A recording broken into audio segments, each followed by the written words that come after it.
to canvass from you.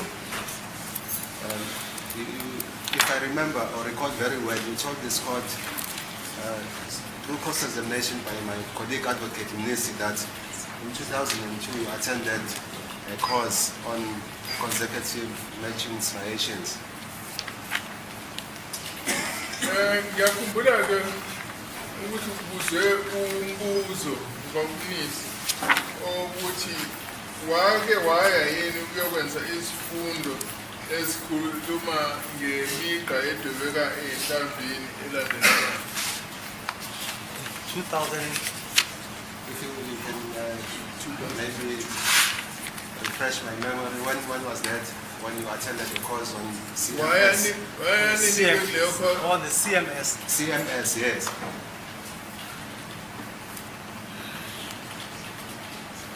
I think the CMS was in Cape Town.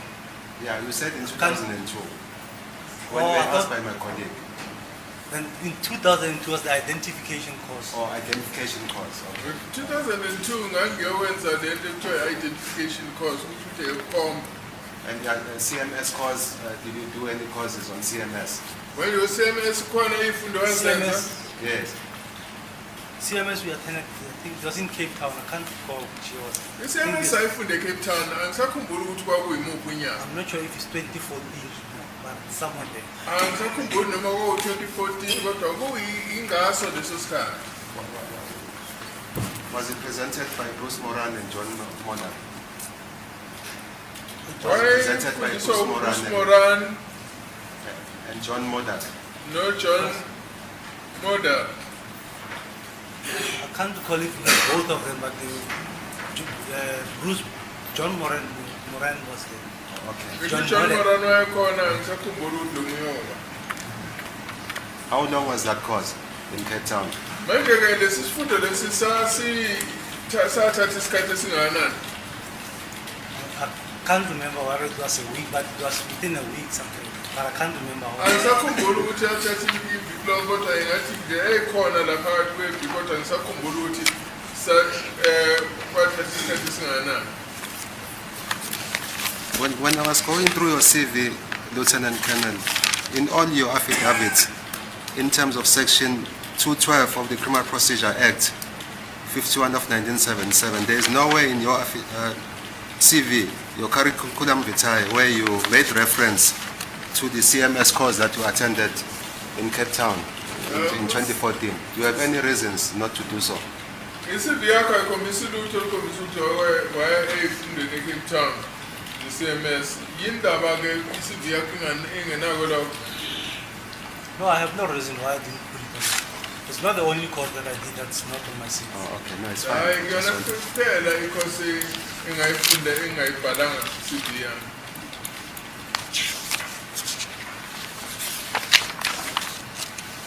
Is it correct, Lieutenant Colonel, that this term, the CMS, which is the consecutive matching striation, is defined as striated markings that line up exactly with one another without any break or dissimilarity between them?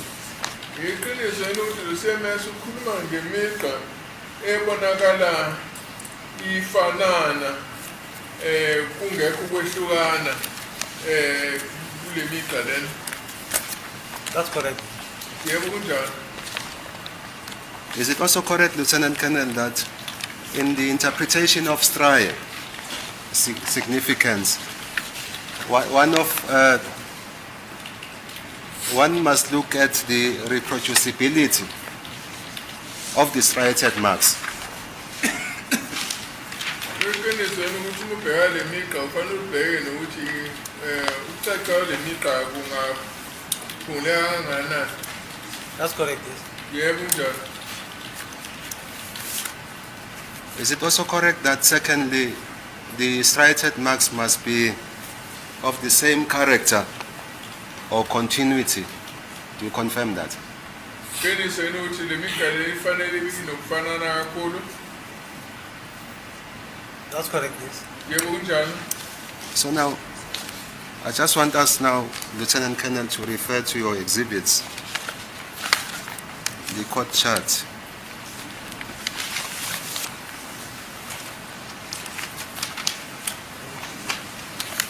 You can, may I request, my lord, that it be beamed for purposes of my cross-examination and for the benefit of our clients. Thank you.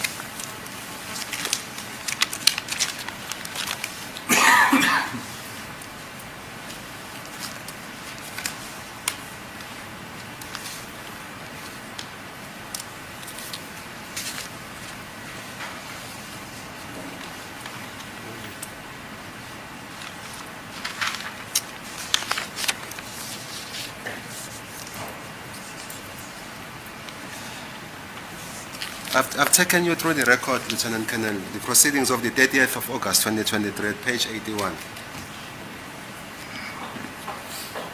You told this court that in the first exhibit, that is exhibit X13E1, you could find 6 matching striation or stri. You confirm that? That's correct. E1 uthole imigqa eyisithupha efana nayo athi yes. In exhibit X13 E6,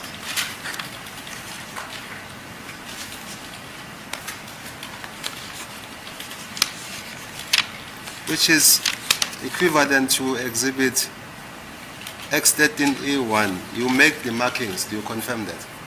That's correct. Yebo ngekhona la engakhona ngangadweba kuleyo chart. You will also correct me if I'm wrong, Lieutenant Colonel, that under cross-examination by my colleagues on this aspect of the consecutive matching striation, you told this court that you found 7 matching striations or even more. Do you confirm that? Oh, ungasethe isiqinisekiso sokuthi wena uthole imigqa eyisikhombisa nengaphezulu kwaloko ehambelanayo. Yes, my lord, I said 7 on this one.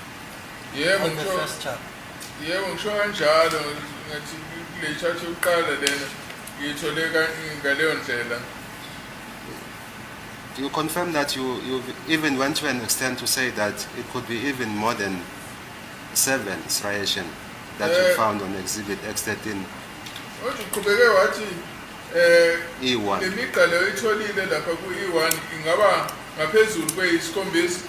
That's correct, my lord. Yebo kunjani? On exhibit X13 E6, which is equivalent to exhibit X13 E1, can you then show us, Lieutenant Colonel, the other striation or stri marks, which you say there could be 7 going upwards on the chart there? Can you show it? On which Can you one? show us? Which chart? On the exhibit X13 is E6. Because on exhibit E1 you were requested to make the markings, and you indeed did so by making the markings which were handed in as exhibit X13 E6 of the record.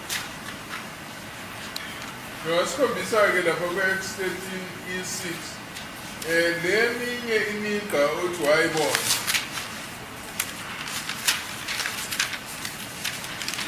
Because on the exhibit X13 E6 you indicated that there were 6 matching striation. Do you confirm that, Lieutenant Colonel?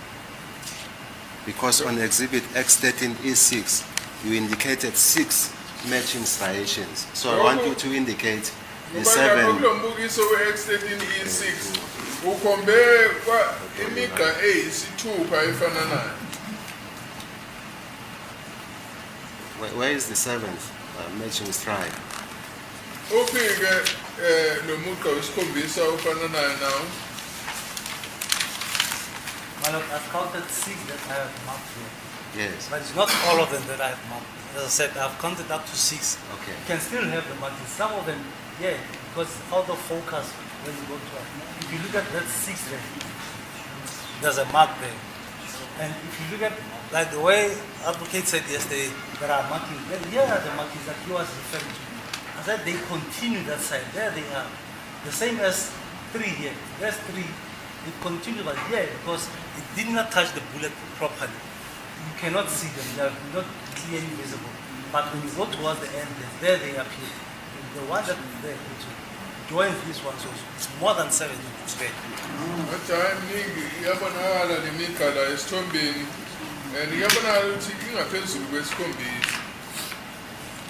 I'm sorry, my lord. I see that my client's hand, Mr. Mapisa, is up. May I approach him, my lord? Yeah.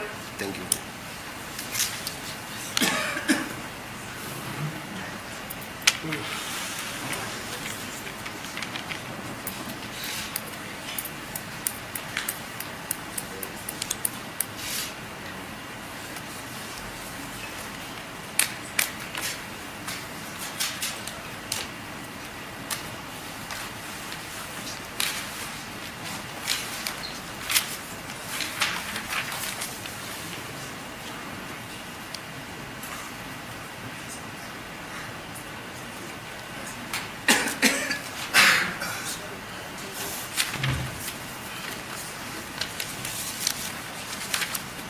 Thank you, my lord, for the court's indulgence. There is a concern from my client, Lieutenant Colonel, when you say there, he is not happy with that response. He has requested that you should, one by one, indicate and show them exactly which markings are you talking about.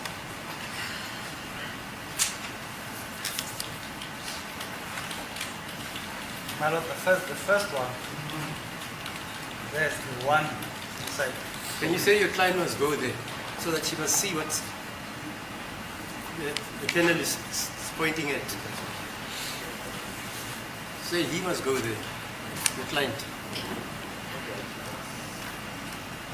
Because he says he wants to see them as being mentioned, but it's too far, he can't see them. He is indicating, my lord, that he's okay where he's seated. So you can see clearly. He can, yes. He is. Okay, fine. Thank you, my lord. Thank you. My lord, on your left hand side, you have your exhibit bullet. So there's your dividing line. Yes. So on the right hand side is your exhibit bullet. Manje The ngapha first bullet. ngawe sokuncane nalentambhu lena isikhombisa etholakala endaweni esigameko ngapha ngawe sokudla yile ekuhlolwa ngayo i-test bullet. I didn't mark them according to a sequence, but just mark them so that they can be clear. So one on the left hand side is continue on the right hand side, there's one, and the 2 will be 2 on the side. So my first one will be this one, where one is pointing. Manje lezi lemigqa lena ngiyibekanga kulandelana kwayo kodwa ngikhombisile nje ukuthi u-1 ngapha ngasokunxele ufana no-1 ngakwesokudla. I'm sorry to disrupt you, Lieutenant Colonel. My lord, may I hand the copy to... There is an extra copy. When the Colonel is indicating, then he can refer to this copy. Thank you.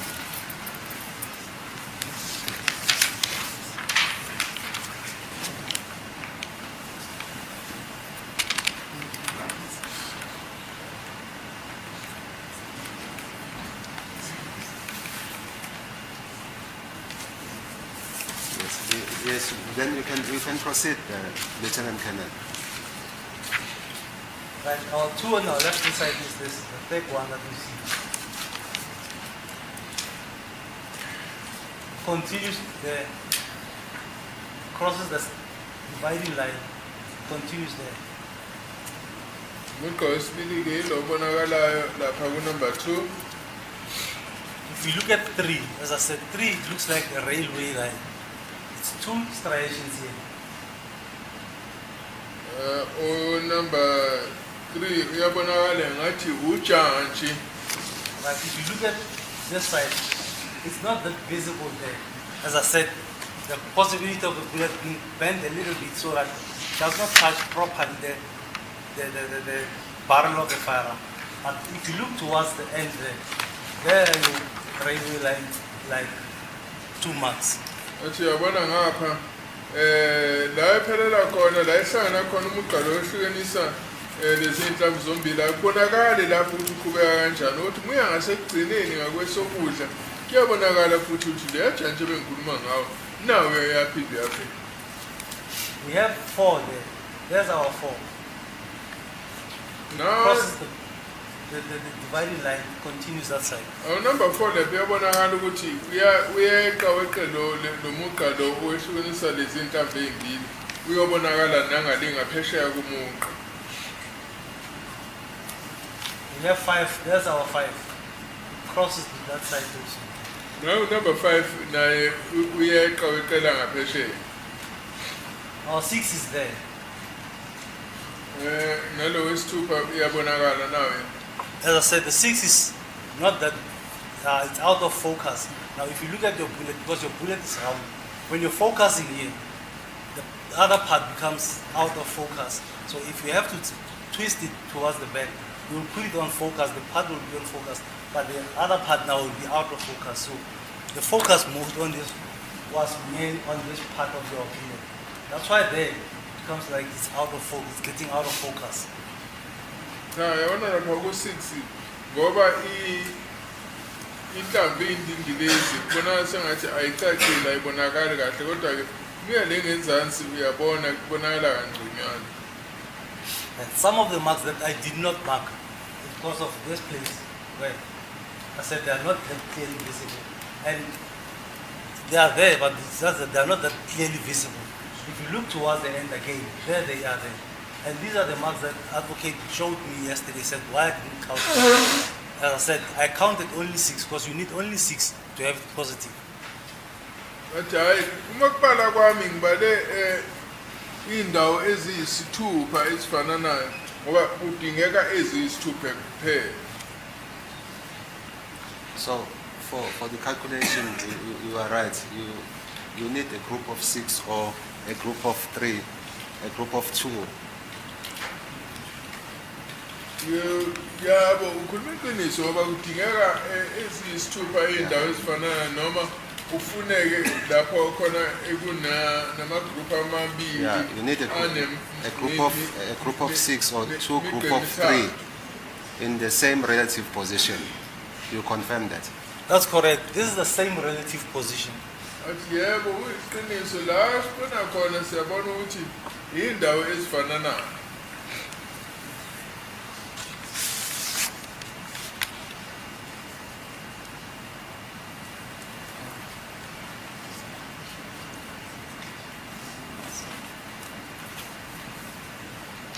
I just want to find out, Lieutenant Colonel, after we have calculated, let us say, a group of 2 group of 3 in the same relative position, and after you made the calculation of that group, you find that there is a break in the sense that in the bullet, the test bullet, you find that there are striations which do not overlap to the exhibit bullet. What do you do under the circumstances? Manje uma kukhona lokunqamuka ukuthi ke lapha ku-test bullet yabona ukuthi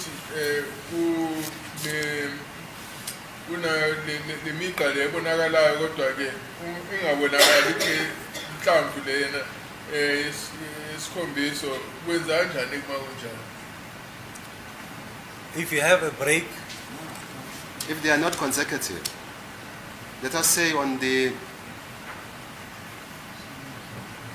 sin bullet, you find that there is 3 striations which do not overlap to the test bullet. What do you do under the circumstances? Khona imigqa esenhlamvini le ethwala endaweni yesigomeko kodwa engaveli ingaqhubeki ukuthi iyovela lapha kule nhlamvu ekuhlolwa ngayo kwenzani uma kunjani?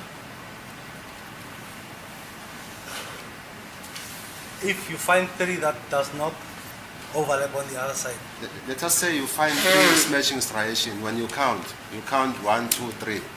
And then from there is a break in the sense that the striations are not on the test bullet, they are only on the exhibit bullet. What do you do under the circumstances when you encounter that? Do you continue to count? Basically, that is the question that I want to pose to you. You have 3 that matches. Yes. Then you go for a follow-up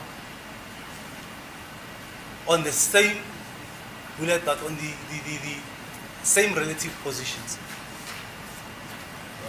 manje uma kunjalo ke vele uqhubekele phambili ufuna okulandelayo kodwa ke ufune imigqa ekuseyindaweni ezifananayo kulezi ntambo zombili. So the same relative position is within the same groove that you are looking for striations. Do you confirm that?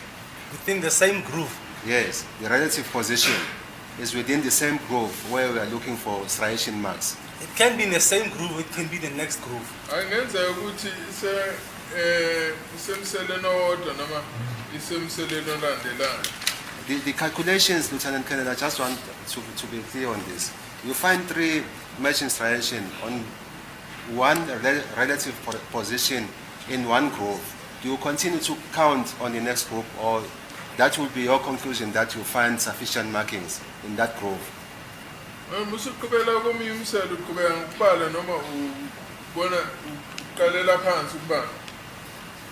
It says 6 matching strias or 2 sets of 3. Yes. If I found 3 here, then I'll go look for the other 3 on the other, maybe the next groove or on the next length, which are on the same relative position as the ones on the exhibit bullet. Hayi bese ngithole imigqa emithathu ngihamba ngiyofuna imigqa emithathu efana nokuba sendaweni efananayo kule enye intaba.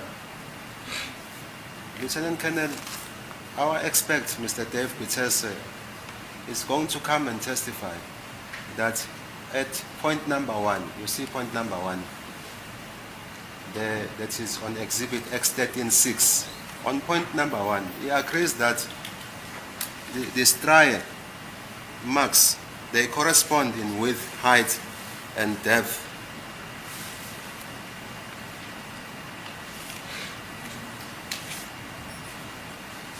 He agrees with you. Athi lo khombise nje number 1 uyavumelana nawe uqopheshe wethu ukuthi yebo kuyenjalo ziyafanana kuyafana in the sense that there is a special relationship with regards to the individual peaks that you found at point number 1. Wathi ngoba kukhona izinto ezibombayo ukuthi kuyafana kule number 1. Is in the same agreement with your point, which you mark as point number 2 on exhibit X13E6. Ngiyavumelana futhi nawe ukuthi lokumake kwaba u2 kuyafana.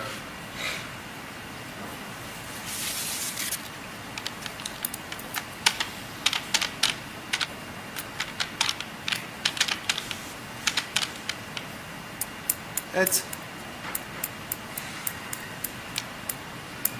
point number 3, Lieutenant Colonel, between point number 2 and point number 3, how many striations did you find when you were doing your examination? Mutaya usuka point number 2 ya point number 3 uthole imigqa emingaki? On the left hand side. Ngapha ngosokunene. On the left, that will be your exhibit bullet. Yes. Between point number 2 and striation 2 and striation 3. Yes. Ufone imigqa emingaki phakathi kwala kubhalwe khona ukhuliswa ngokuthi 2 nala kubhalwe khona ukuthi 3. How many striations do I see? Yes. These ones here. Yes. The ones that I said is like a railway line. Yes. It's those ones. These. How many are there? There are 2. Ingayike le migqa lo ibona laphathi ngibona imigqa emibili. And then on the exhibit bullets, how many are there? On the exhibit bullet. On the test bullets, I'm sorry, Lieutenant. On the test bullets. On the test bullet, they are visible there towards the end of it. How many are visible? All 2 of them are visible there. But le migqa emibili iyabonakala lapha ngasekugcineni ngasesandleni sokudla.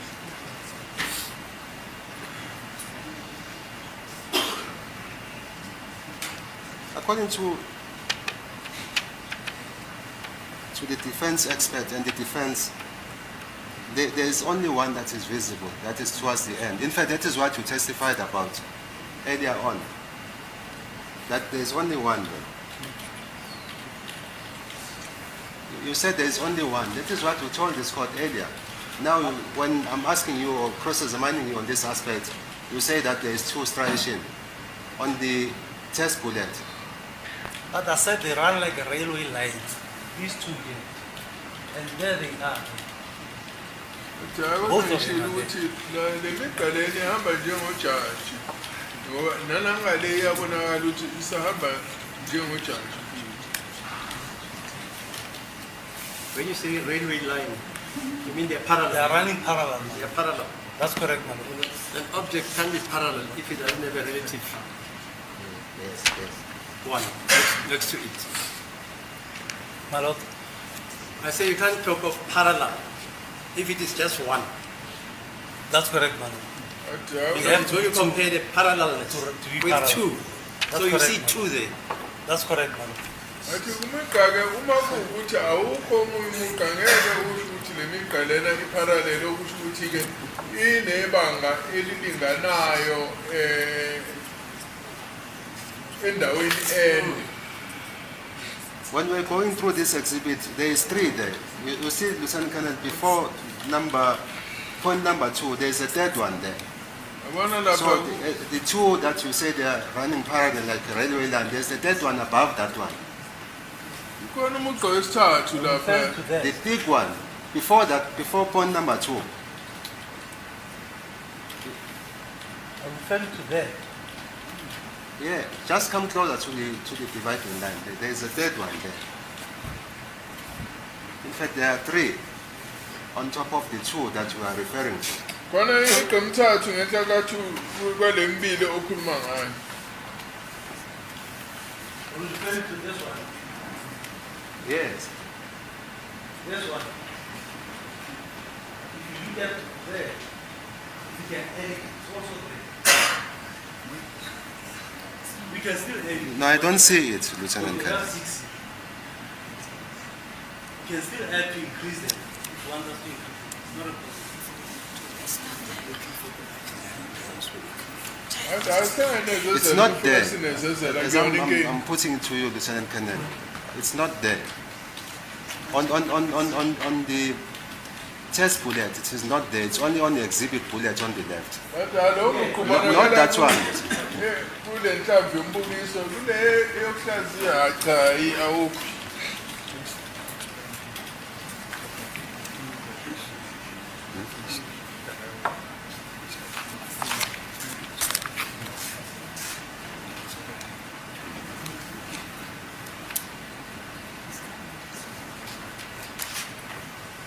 Just to finalize this, Lieutenant Colonel, the 2 that you say they are on the exhibit bullets. No, wait. Just respond. He says what you're saying is there, it's not there. My lord, it's there. I can see. Yeah, And I just pointed. Mr. Nxumalo, just go and look there because he's showing you something and you say it's not there. can- And he says yes. it's there. So go, Yes. the 2 of you. Yes. It's there. Yes, thank you, man. I can go there.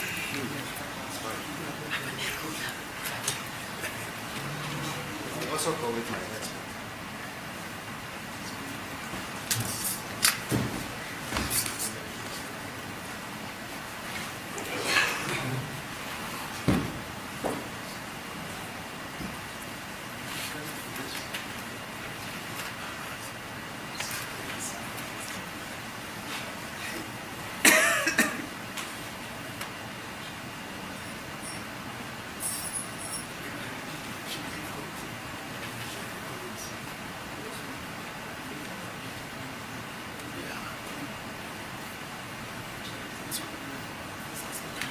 As it is the court, my lord, I'm wondering if we can really also come here because later on we'll have to come and argue.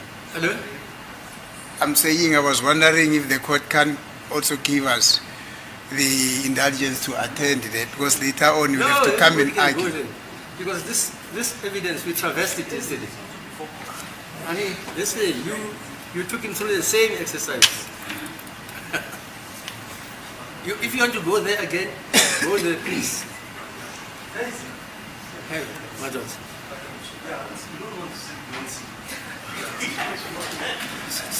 Yeah, okay, fine. Have you shown them what you correct, say man. you see? That's correct, man. Fine. And which they say they don't see, They say they don't see it. but you see it I there. can see it clearly. man. Okay. There are other persons, I suppose, who are coming. Is Pastor and who? It's Lieutenant Colonel Sarel, Sarel, Pastor, and the lady. Captain Dini, and Captain And Fezlin. the first one? Lieutenant Colonel Fezlin. Yeah. I'm not sure if he will come, but Okay. the other two are coming. Captain Dini and Captain Fezlin are Okay, coming. fine, yeah, fine. Okay. Where's Pastor? He's retired. He retired. This way. Retired where? I'm not sure where he's, but Portugal.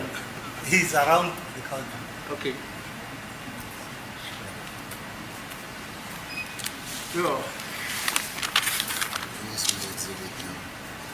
Yes, Mr. Nxumalo?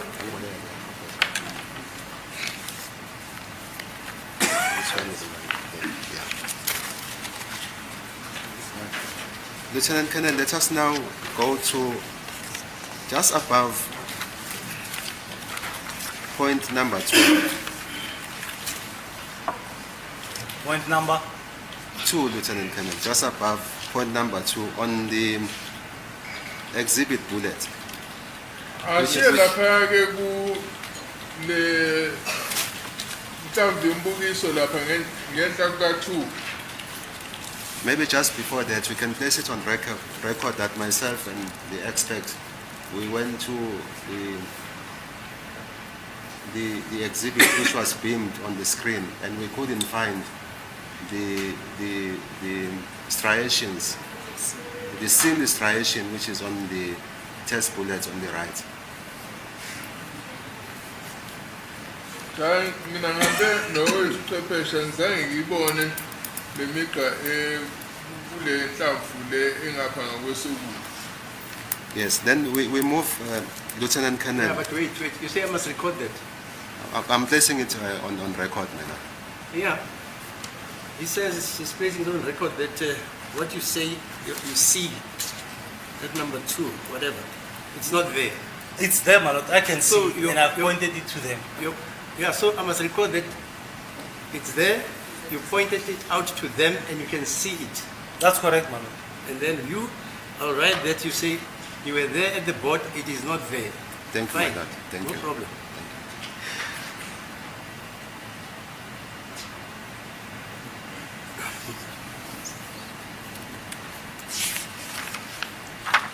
May I proceed, my lord? Yeah. Yes, thank you. Lieutenant Colonel, as I was indicating to you that on the test bullet, which is on the left, just above point number 2, there are striation marks there. You see them, just above point number 2 on the left. Kule nhlamvu leyo kuhlola ngayo ukutesta ngayo kukhona imigqa ekhona ngenhla kwaleli phuzo libekela u2. Referring to these ones here, Yes. I can see them. Yebo ngiyabona. You see them on the test bullet on the right. Athi yakubona lawo ngapha ngasuke ukudla ku-test bullet. Yes, I see them on the test bullet. Yeah, let us explain. I'm explaining it again. On the test bullet, this part, it's a little bit low. So they are not very clear. They are not clear on it. But when you go towards the front there, as I said, there they are. If you look at this bullet, the marks are very few. But when you go towards the edge there, The you four can of see them, there. the 4 of them are there on the test bullet on the right. The 4 of them. It might not be all 4, but they are there. So the one that you are pointing there on the test bullet on the right, it corresponds with which one on the exhibit bullet on the left? They correspond with these ones.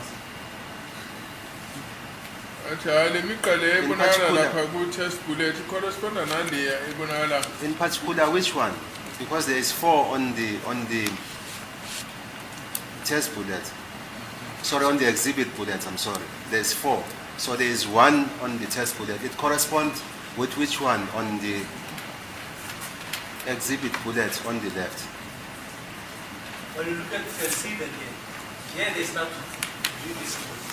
Top one and the second, that's the very thing. You can see them. And you're standing here.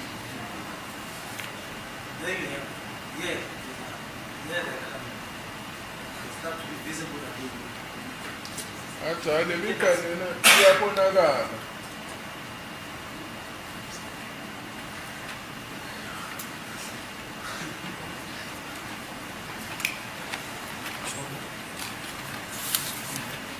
Thank you, madam. Thank you.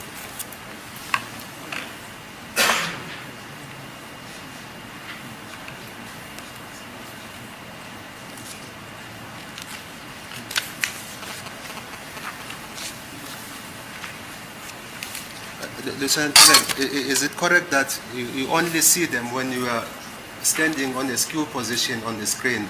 You cannot see them on the court chart that you made? Wiqiniso yini ukuthi leli chart lefakela enkantolo akubonakali kodwa kumume lapha ngasescreen uyakwazi ukuyibona. No, that doesn't make sense. That is the court chart Wait, that I wait. What do you mean if it's not in the chart, but he sees it on the screen? I mean, what is on the chart? It must be on the screen. Otherwise, you must go back to school. It's matter. Like your learned colleague will tell you, Mr. Nisi. Matter doesn't vanish. If you say you're seeing it on the screen, you must see it on the court chart also. Otherwise, No, it's fine, madam. I'll proceed. It's fine. hello. The remark I'm making, if it is on the chart, and we are beaming the chart on the screen, you can't see it. My Lord, I've made this chart. I saw them when I made this chart. And I can still see them on the screen there. Le mika lena iyabonakala lapha ku chart yakwazi ukuyibona mina futhi nalapha escreen ngiyakwazi ukuyibona.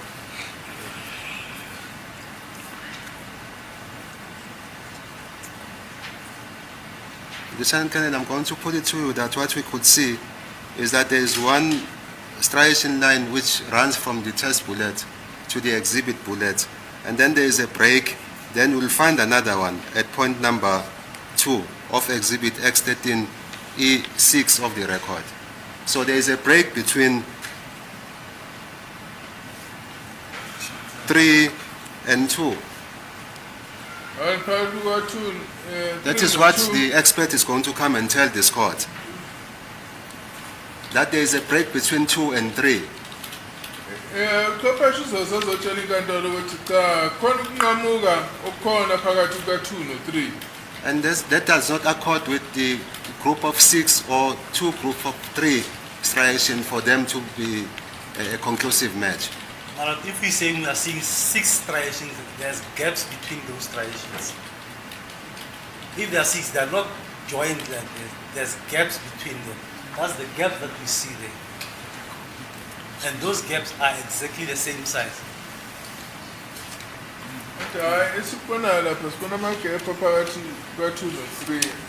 Akhona ngani kunhlangothi zombili.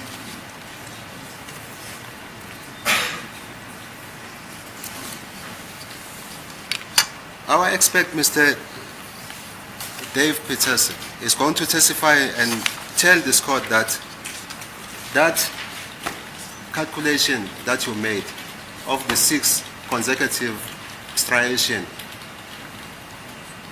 is not a consecutive matching striation.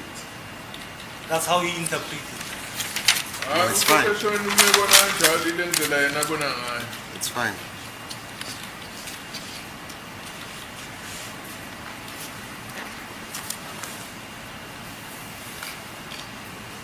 Just a moment, my lord. I'm just going through this.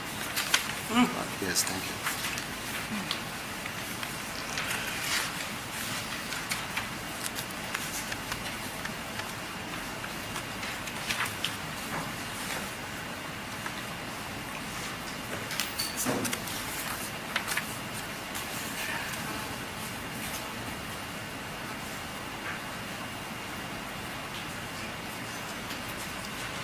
At point number 4, Lieutenant Colonel, of Exhibit X13E6 of the record, would you perceive that striation line to be a 2D or a 3D at point number 4? Point number. Point number 4, Lieutenant Colonel. You have marked this with points. I'm at point number 4 now. Would you perceive that to be a 3D or 2D? It's a 3D. Leya kunapha number 4. Kusho ukuthi leya lesiyibona lapha inobubanzi nobude nokujula. Ayinabo ububanzi nobude kuphela. What? I'm asking this question because at point number 4 it is not very clear. As I said, the focus on the bullet. The minute you move to the tank towards the other side, the bullet is round. You are losing the focus. If you look at number 6 also, you're out of focus there. Look at number 5. Getting out of focus also. Zose ngithazileke inhlamvu indingilizi okusho ukuthi kakuyozo zona zonke indawo ezilapha enhlamvini ezizobonakala kahle. Kukhona lokho kuzogcina kungasacacile kahle elokuthiwa i-focus. Ukuthi phuma ku-focus manje. Okay. Uma siloku siyangena. Okay, I understand you, Colonel, because you are saying it is because you are moving away now. That is why it is not clear. But when you look at point number 5,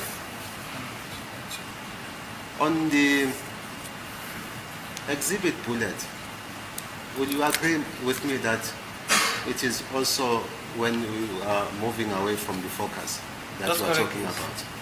Ade kuyiqiniso ukuthi no point number 5 ngiyabonakala ukuthi kwasengathi akacacile kahle ngoba ingalesi sikhathi ke ephuma ku-focus. No, I'm saying number 5 is clear on the test bullet. Oh, sorry, I'm sorry, Lieutenant Colonel, to mix the two terms.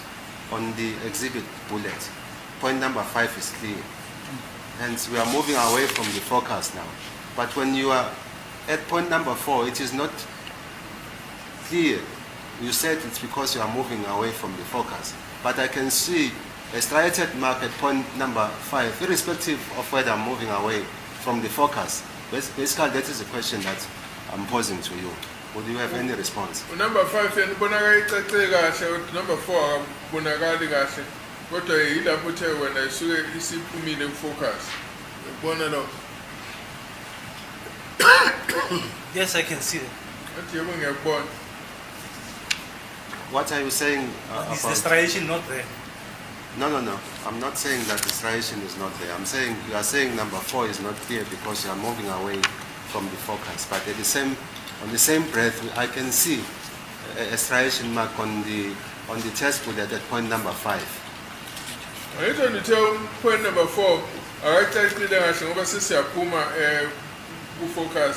Kodwa yini indaba number 5 ebonakala icacile ngcono kuno-4 kuwukuthi yena ungenhla. And point number 5 is further away from point number 4. You agree with me? Number 5 ubude kuno-number 4. Point number 5 can be away from the but Yes. you can, now I can see that one. Yes. I can see this one also. Yes. For it being not that clear, I cannot explain it. Why is it not clear? It might be because it's moving away. It might be because there's remember these are soft bullet. These are soft lead bullet, CMJ bullet. But you are saying now that you cannot say why it is not clear, but you have said earlier on that it is because you are moving away from the focus. That is why number 4 is not clear. Nazo lekithe ngoba ke usiyaphuma focus number 4 akacacile. Yes, it can be that they're supposed to be, if let's say, the same as here, what you see here. As I'm saying, these are soft bullets. These are soft lead bullets, CMJ bullets. So they can deform easily. So what are the chances of it deformed a little bit, so the striations could be not clear because of you cannot rule it out. Ngoba le ntamvu lena isoft kakhulu kusho ukuthi ke yonto enza ukuthi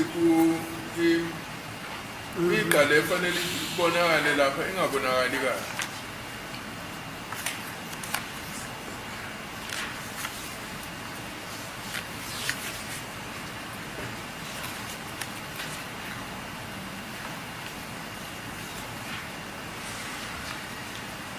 At point number 5, Lieutenant Colonel,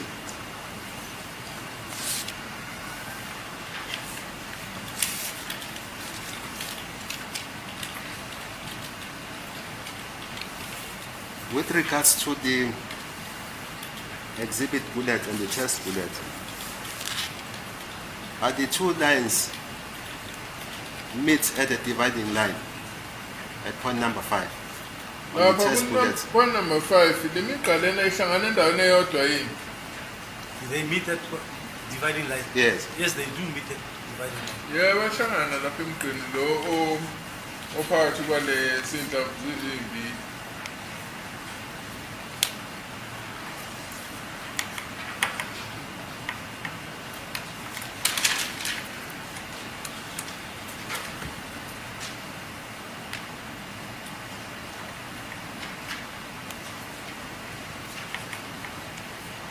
Between point 5 and 6, Lieutenant Colonel, there seem to be a striation on the exhibit bullet, which is not on the test bullet. I don't know whether you see that, between point number 5 and 6. Between point number 5 and 6? Yes. You're referring to the bed? No, just below that one. Yeah.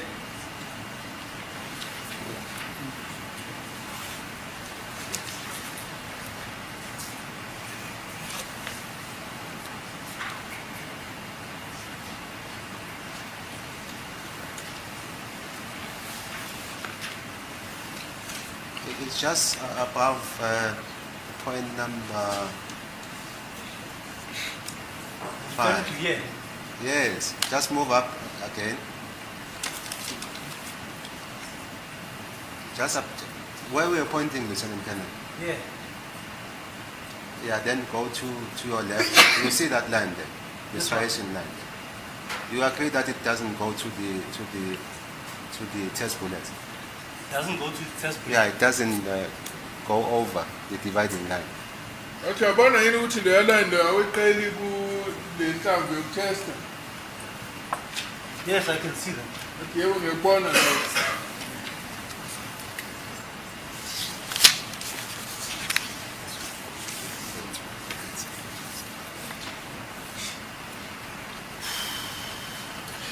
You said at point number 6, Lieutenant Colonel, what is that? Manje lokho kubake njengenamba yesithupha kuyini lo ke? Point number 6 then.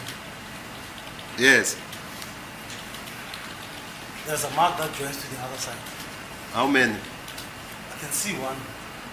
Ngibona imark eyodwa edlulela kuleli enye intambo.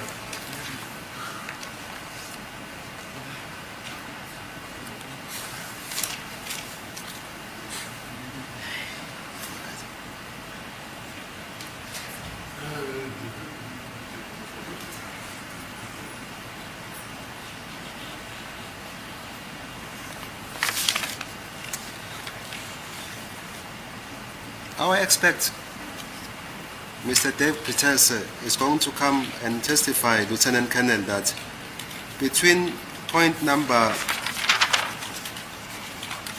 1 and point number 4,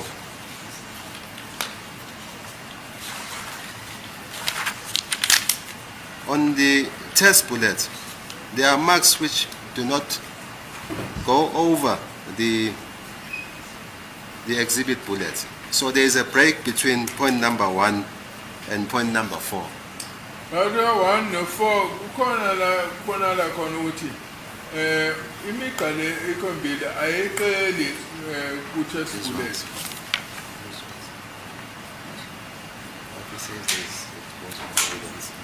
I will refer to these ones. Between Lieutenant Colonel point number 1 and point number 4. I refer to these Yes, you are right. ones. You check it. Where point?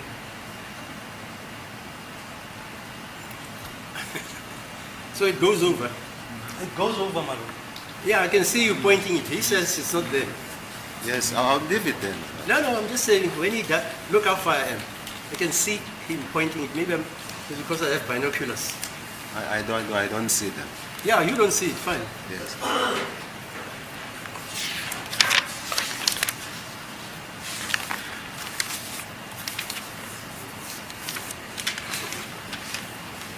All right.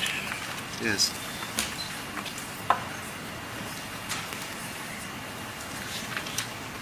We'll now go to exhibit X13E9.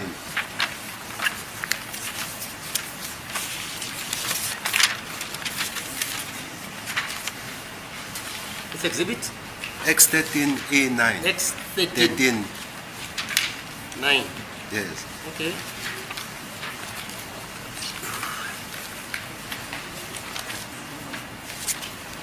How many striation did you find there, Lieutenant Colonel, on exhibit X13E9? Lapha ku X13E9 uthole imigqomo ngaki? I've also marked 6 of them. Athi ngithole isithupha yona ngimali. All right. Lieutenant Colonel, I'll take you to the recording or the record of the 30th of August 2023. When you refer to the 6, so the 6 that we have dealt with are the 6 that you were referring to on the record when you testified on the 30th of August 2023. The exercise that we have done now, when we were referring to exhibit X13E6, it is the one where you found 6 consecutive matching striation. That's correct. Athi awunjalo uthi hayi lena wona lo muntu engangusenzi simanchaza ngo-August 2023 ukuthi kuyabonakala ukuthi kunemigqa eyisithupha ebonakalayo. Then X13E9, with reference to your evidence of the 30th of August 2023, you said the following, and I quote, at line 10, page 81. On the other groove, I found 2 matching striates, of which the pattern is different from the others. So here we are looking for, so here we are looking at the striation and the pattern. So I just want to pose this question to you. When you were referring to the 2 matching striation or striates, with reference to the exhibits, that is exhibit X13E6 to X13E9, the 2 striation that you are referring to on record, with reference to those exhibits, which ones are you referring to? The 2 striates that you mentioned in your evidence in chief on the 30th of August 2023. Mina kufaza ngo-August 2023 ubukhuluma ngayiphi imigqa?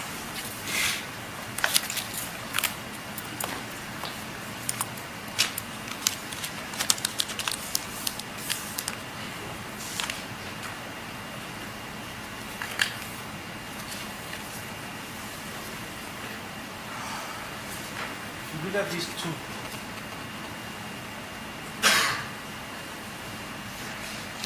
are the first two that I'm referring to.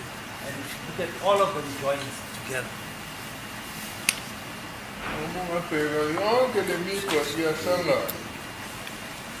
That exhibit, it's exhibit X what? It's X. That one. It's my lord. It's X13 is E9. X13E9, eh? Yeah. Yes. And the question was, are there the two? Yes. Vis-a-vis, I'm asking the question on the record of the 30th of August 2023. It refers to two matching striads. So I'm asking him to point or to refer us to these striads with reference to the exhibits that he took us to, from exhibit X13E6 to X13E9. So you say the two that you refer to on record are the ones that are in exhibit X13E9. And if you can look at their pattern, well, I say that they are the pattern difference.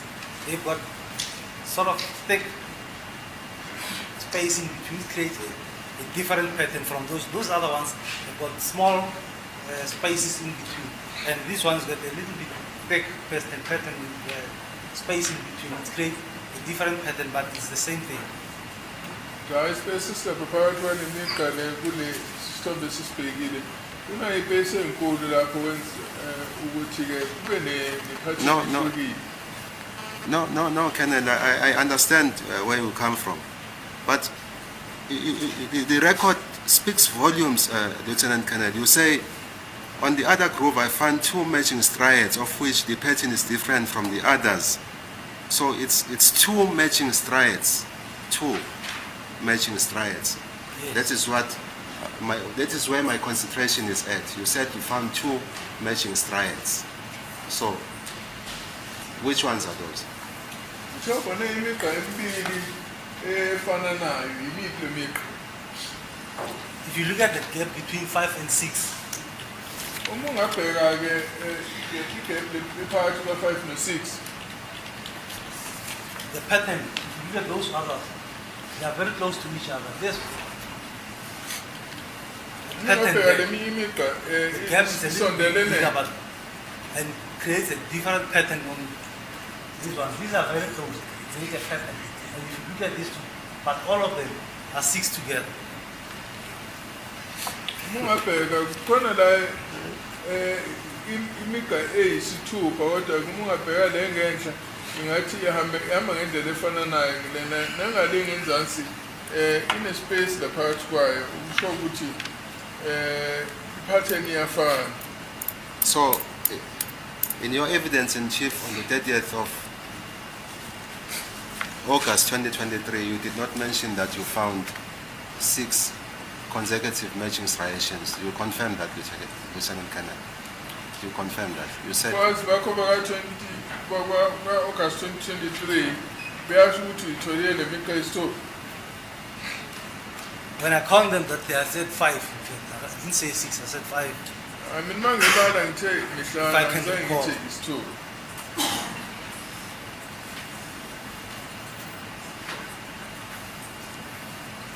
Lieutenant Colonel, maybe we are not going along now.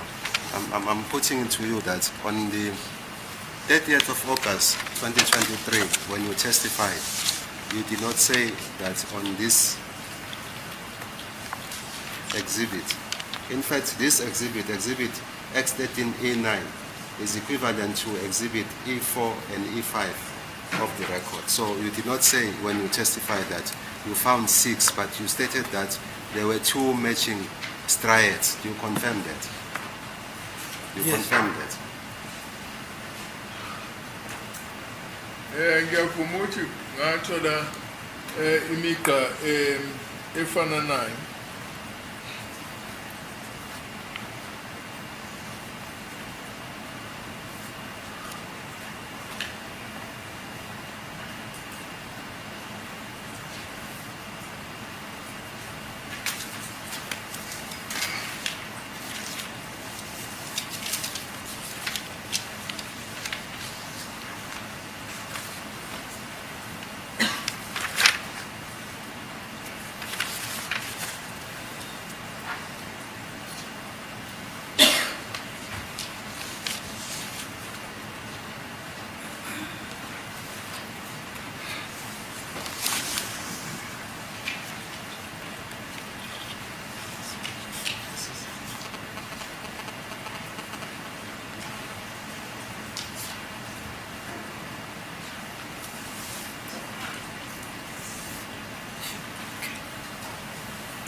said I found 6 matching striers, and on the other groove I found 5 matching striers. Yes.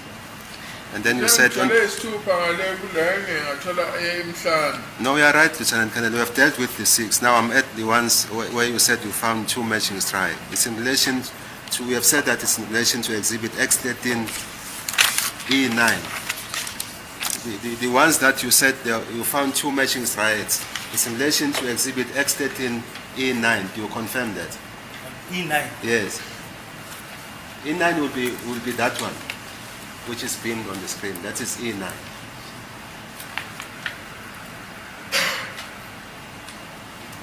Yes. Yes.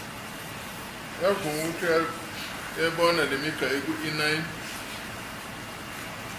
So, when you look at that exhibit, the striates that you found, are they in accordance with the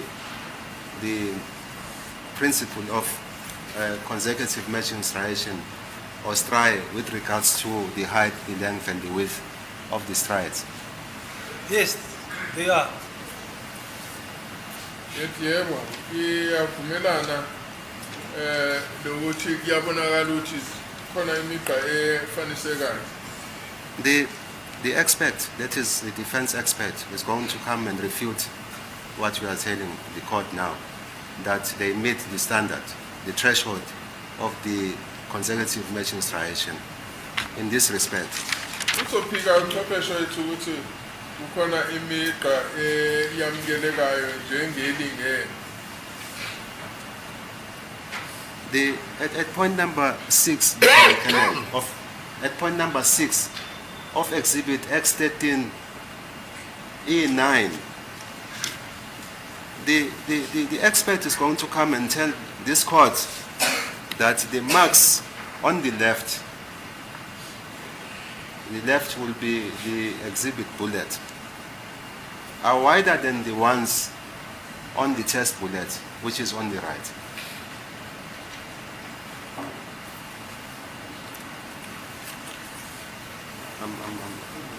I'm sorry, my lord.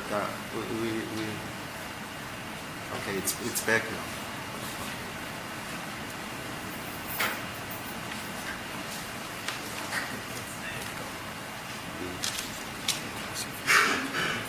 Okay, yeah.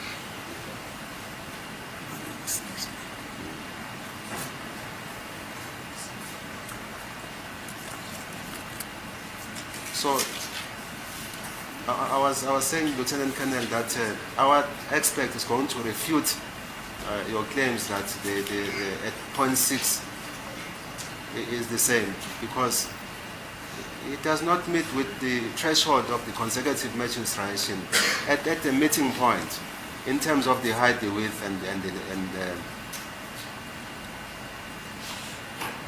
Uchwepheshe wethu uzofika lana sothi cha akaboni migqa efanisekayo ngoba ayifinyelele esilinganisweni sokuthi iqhathaniswe kahle ukuthi iyafana. My lord, to me those marks looks exactly the same. There could have been a difference in the reaction of the neck of the bullet on the side. But to me those lines are exactly the same and there's exactly the same spacing.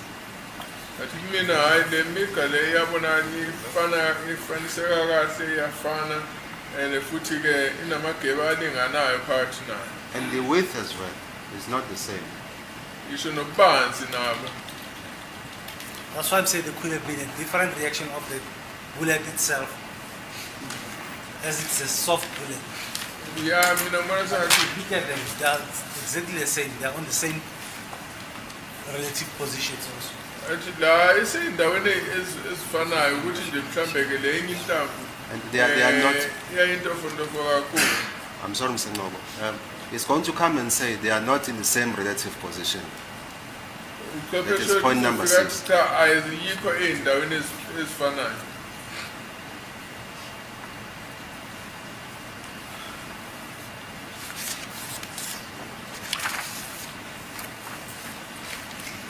Point number 5 and 6. The striation do not line up. The one on the left is slightly in the lower position than the one on the right. What is your comment? Ngapha ngakuleyo engapha ngakwesokunxele ulana khona uqala endaweni engenzantsana kwalo ungapha ngakwesokudla. Sini ngalokho? I'm sorry, Lieutenant Colonel. May I correct that? The one on the, we are at point number 5, Lieutenant Colonel. The one on the right, it's in a lower position than the one on the exhibit bullet at point number 5. Number 5, At the point, at the relative same position where they meet. What is your comment? They are on the same relative position. It could be how you place them on your microscope that makes the difference. I ngaba indlela oyibeka microscope okwenza ukuthi kube nokuhlukana kodwa lemiqaleni isendaweni eyodwa.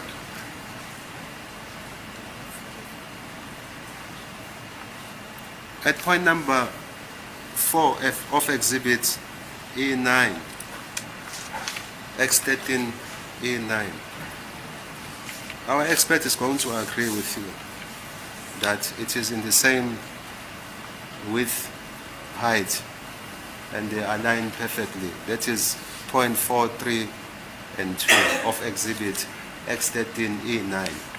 Uqeqesho wethu izolo lapha ku4 no3 no2 uvumelana nawe ukuthi hayi cha lapho ya lemigale yefaniseke.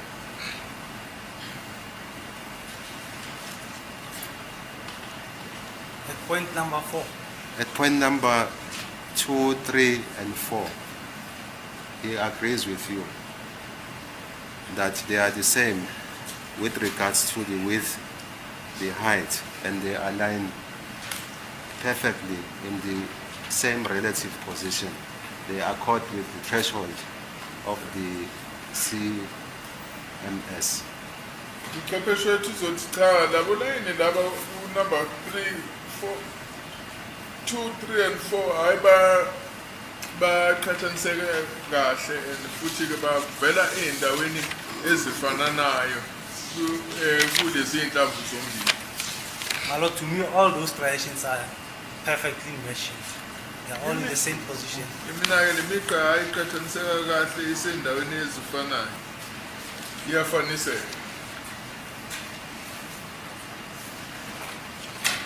Same as point number 1, they do not align. That is the striation, the one on the exhibit bullet on the left and the one on the test bullet. But imiqa ke number 1 ayifani ayikho endaweni efanayo. Yes.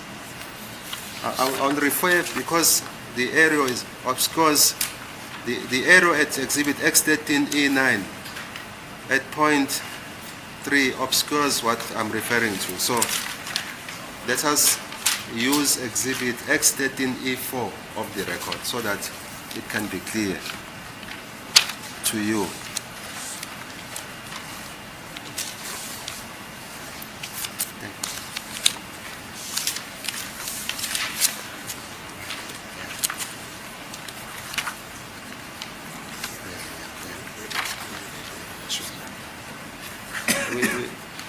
We will use Lieutenant Colonel exhibit X13 E4. X13 E4. So X13 E4 is equivalent to X13 E9, but I'm not going to use that exhibit because it is not clear. I'm going to use exhibit X13 E4 of the record.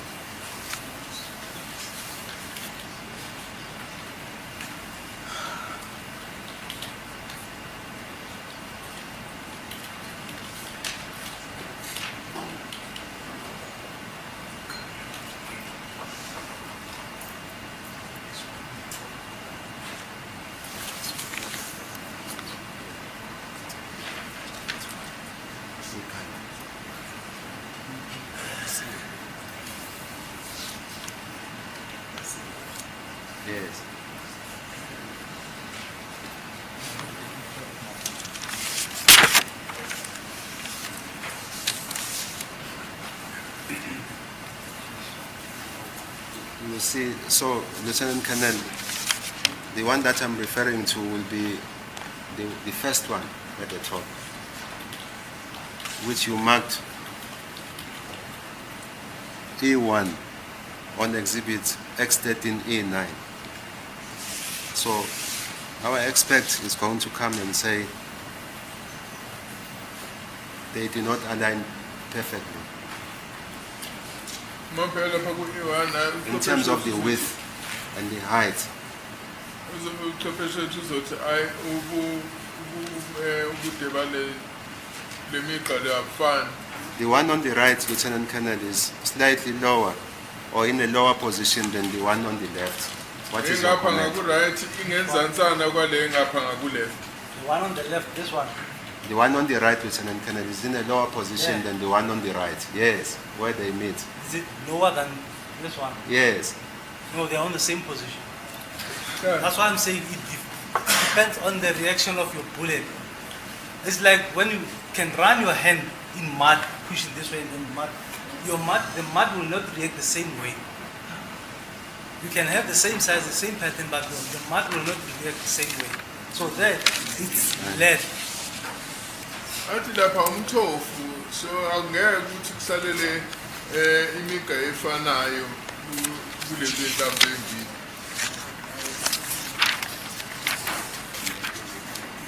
So when you talk about that one, is it a 2D or a 3D? It's a 3D. Or it's a 3D? Athi lapha enokujula So it's, nobude nobubanzi. oh, it's fine. That's it. Ayinako ubude nobubanzi kuphela.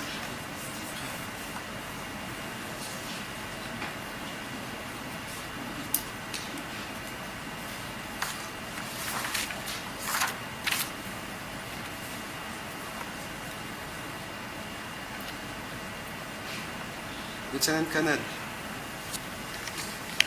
our expert, Mr. Dave Peters, is going to will come and testify before this court that he cannot conclusively state without doubt that the exhibit bullets which you have linked with the exhibit firearm were fired from the exhibit firearm, exhibit number 2 of the record. What is your comment? Baba uchwepheshe wethu baba David Peters uzothi angeke yena akwazi ukuthetha isiqiniseko esingenakungabaza ukuthi khona ukufanana lezi ndaba. My Lord, I have no doubt, and I will say it with confidence that the bullet matches the test that I fired. Athi hayi mina ngizosho nginesiqiniseko sokuthi le ntambo engidubulile ifana ngimishe nale ntambo eyombukiso. He will further come and testify that when you apply the consecutive matching striation, the test, it does not, your test do not meet the threshold of the group of 6 or group of 2, Uzothi yena group of 3 consecutive matching striation. He is going to come and tell this court le that. migqa lena oyikhombayo ayifinyelele ezingeni elamukelekayo ukuthi kube nemigqa eyisithupha noma kube nemigqa emithathu neminye imithathu ekhombisa ukufanana. I won't comment on that, my Lord. Ngeke ngiphawule kulokho. And for those reasons, he came to a conclusion that when he did the test, his conclusion was that his tests were inconclusive. Athi ngikho-ke lokwenza ukuthi agcine ethathe isinqumo sokuthi hhayi umehlola yena akasitholi isiqiniseko. My Lord, I'm still repeating, my tests, I can say them with confidence that the bullet is positive with all my tests. Even if I've made an ID with what and I've matched it, but they are positive with the tests. Ngingasho ngizethemba ukuthi hayi cha ngempela zinhlamvu lezi ziyafaniseka. And he also says this in the same breath with confidence. He is confident. Yeah, when he says let's put it in the box, not when he's seated there. When that time comes. Yeah. Yes, thank you, Can't my say lord. he's Thank you. confident. I don't hear it. I did hear him. Yeah, I don't, nobody has him except you. Yes, thank you. The only person I hear is that one. Yes.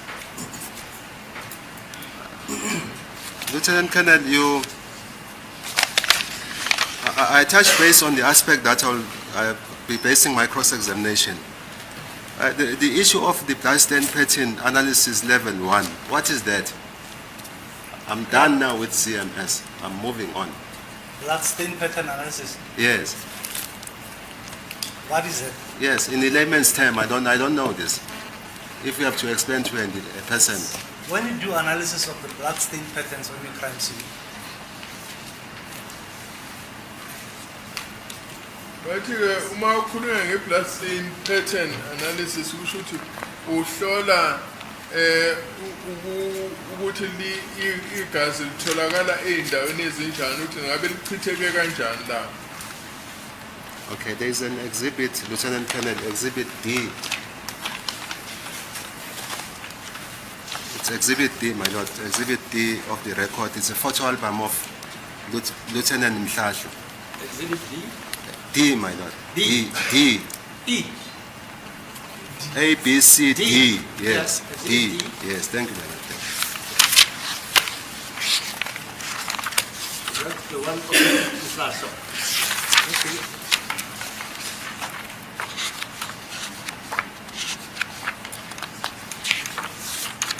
There are photos, Lieutenant Colonel, that I want to refer to. Yes. Just before I go to that question, you said, Lieutenant Colonel, you work on the physical evidence that you found at the crime scene. that's correct. Bathi thinteke okutholakala kuphatheka endaweni isigameko athi yebo. Photo 66 and 67 of Exhibit D. There is blood stains on the floor tile, Lieutenant Colonel. Do you see them on Exhibit D? Likhona lapha kumathayili kula That's correct. 66 67. Yebo ngiyalibona lelo gazi.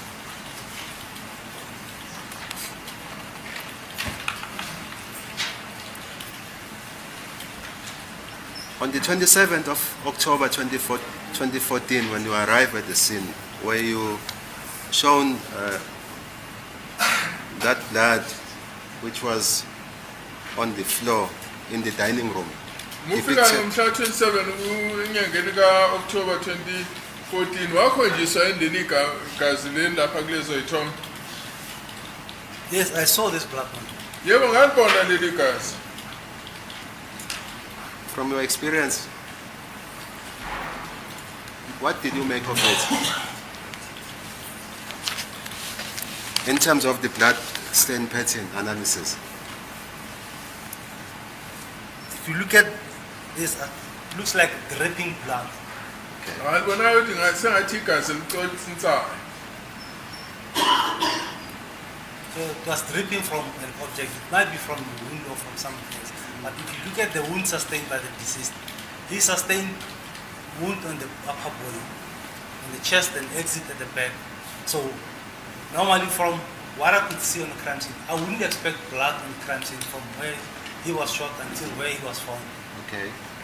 Athi lana bona sengathi igazi elivela emlethile ngeze ukuthi mhlambe ngabe livela enqebeni elikhona umsolo umufi yena wathola inqeba esifubeni nangasemhlanje bengacabangeli ukuthi mhlambe leli gazi leli lingaba liphuma kumuntu.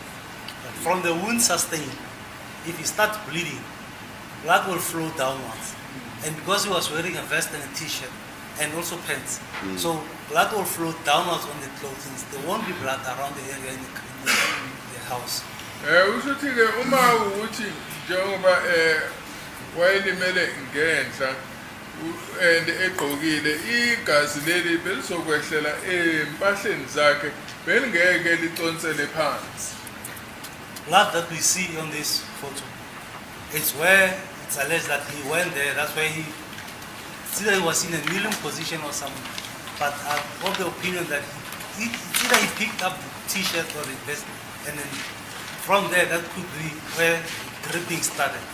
Lana kubonakala sengathi mhlambe ila wahamba wayakhona and lenza ukuthi mhlambe wayeguqile ngaleso sikhathi okwakungenza ukuthi ke igazi likwazi ukudonsela phansi.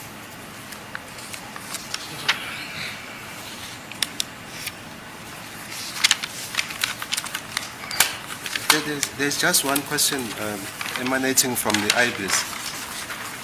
Lieutenant Colonel, if there is a scene, a person is shot at that scene, and one bullet is found in that scene, would it not be taken for IBIS test considering the explanation that you gave earlier? Umuntu bethutshuliwe ke endaweni esigameko bese kutholakala inhlamvu angeke ithathwe into yenhlamvu iyiswe ku-ABS. It will depend on the caliber of it. If it's a 9mm? If it's a 9mm, no, we don't acquire them. Mawe 9mm cha siyitholi leyo nhlamvu.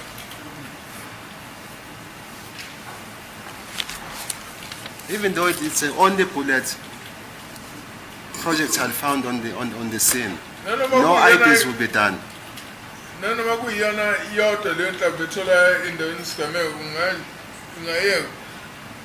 But as I said, with the 9mm, we only acquire cartridge cases. We don't acquire bullets. So if it's only one bullet count from country, then we will keep it in our file. And if there's any firearm that we suspect, then we compare it to the test.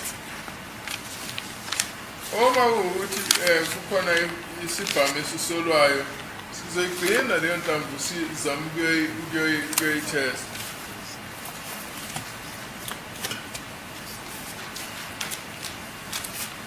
Even in the scenario that I gave you, sometime later a firearm is found.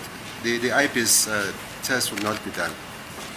If the firearm is found. Yes, a 9mm pistol. Singatholakala esu 9mm usho ukuthi i-test angeke yenziwe ku-IBIS.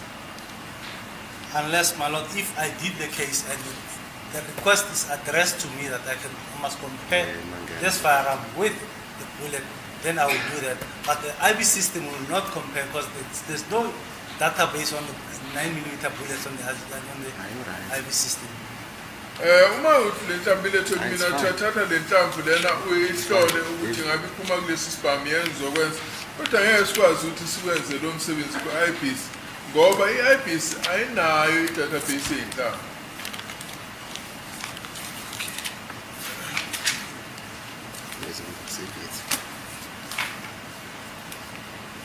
Thank you, my daughter. I just want to verify if I'm done.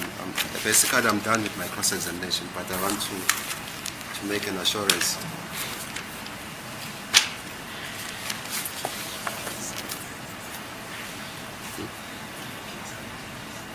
Yes. May I also approach Mr. Mapisa to find out if there is anything that he wants me to raise in cross-examination? 25 past 3, my lord. You can continue if you find something. Tomorrow. Thank you.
Thank you, my lord, for the court's indulgence. I just want to verify one aspect from my learned colleague for the state. May I approach my colleague? Yeah. Thank you.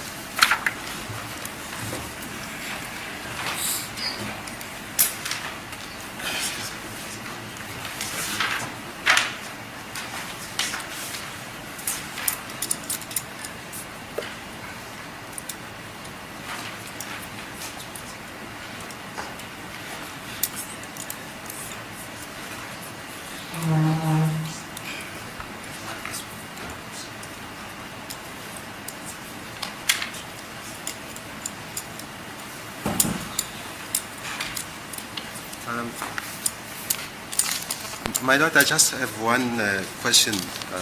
I would request at this time to adjourn until tomorrow because I don't have copies of this document. Okay, We will fine.